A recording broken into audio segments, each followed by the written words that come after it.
Regardez la légèreté avec laquelle nous nous sommes comportés en tant que peuple et nation. Quand j'écoutais le procès du fameux ex-président que vous avez eu pendant 18 ans, c'est là que les avocats révèlent qu'il signait même avec son vrai nom, Hippolyte Kanambe. Donc H.K. C'est ça? Ouais. Lui s'appelle Joseph Kabila. Mais le H là, il vient d'où? Non, écoutez, c'est la légèreté. Les Congolais sont légers.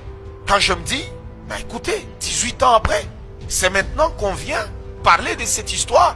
Je dis, c'est sérieux. Je me dis, regardez, aujourd'hui, nous avons, parce que ce pays est pris en otage par les politiciens. Nous avons un groupe de gens qui ont déjà pris le pays en otage, qui n'ont aucun souci pour le peuple congolais. Tout ce qu'ils veulent, eux, c'est s'enrichir dans notre pays pour construire des immeubles. Pour avoir autant d'argent, il ne faut pas faire des affaires, il ne faut pas aller travailler, il faut être politicien. Une fois que tu es politicien, en ce moment-là, tu as l'argent et tu peux faire tout ce que tu veux. Voilà pourquoi, parce que dans un pays normal, ce remaniement de gouvernement devait envoyer le peuple dans la rue. Pour dire, nous n'en voulons pas. Ce gouvernement-là, on n'en veut pas. Mais les gens ne vont rien faire, ils vont rester chez eux. Et ça va continuer, ça ne va jamais s'arrêter. Ça va continuer. Il faut que le peuple prenne conscience de prendre leur destin en main. Parce que c'est l'avenir de tout un peuple. C'est l'avenir. 10 ans après, nous ne pouvons pas rester au même endroit. Lorsque vous sortez seulement à l'extérieur, vous regardez si vous voyagez ailleurs, même dans d'autres pays africains, vous vous dites, bon, les autres sont quand même mieux structurés. Quand vous regardez ce gouvernement qu'on a mis là-bas, il n'y a rien de bon qui va sortir. Rien de bon. Ce nouveau gouvernement n'aura rien de bon.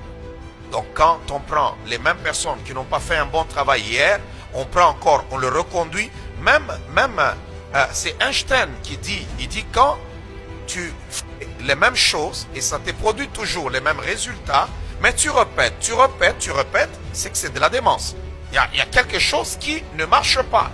Parce qu'à un moment donné, on se dit, ces gens, ils sont là et si le président ne les met pas, il y en a qui sont des soi-disant union sacrée. Ils sont dans l'union sacrée. Il va se retrouver avec une guerre dans l'union sacrée, une guerre de l'opposition, une guerre de l'opposition armée. Donc tu es obligé de faire certaines choses. Non, mais écoutez, là nous disons, non, nous devons nous tenir debout en tant que peuple, refuser ce gouvernement. Nous devons le refuser. On doit le refuser, pas parce qu'on n'aime pas quelqu'un, non. Parce que nous ne voulons pas que notre pays demeure toujours au même endroit.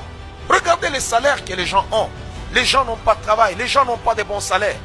Mais il y a des individus. Est-ce que vous avez déjà parlé du salaire d'un ministre au Congo? Dans un pays pauvre comme le Congo, c'est scandaleux. Scandaleux, scandaleux, scandaleux. Vous avez au Parlement quelqu'un qui touche 300 000 $. Au Sénat, 300 000. Comme ça, par mois. Tu as fait quel boulot, toi? Pour qu'on aille te payer 300 000. Mais le peuple là, assis, nous devons sortir dans la rue pour dire, nous refusons que vous vous donniez ces salaires-là. Nous refusons. Mais non, on n'est pas conscient. Ça arrivera. Alléluia.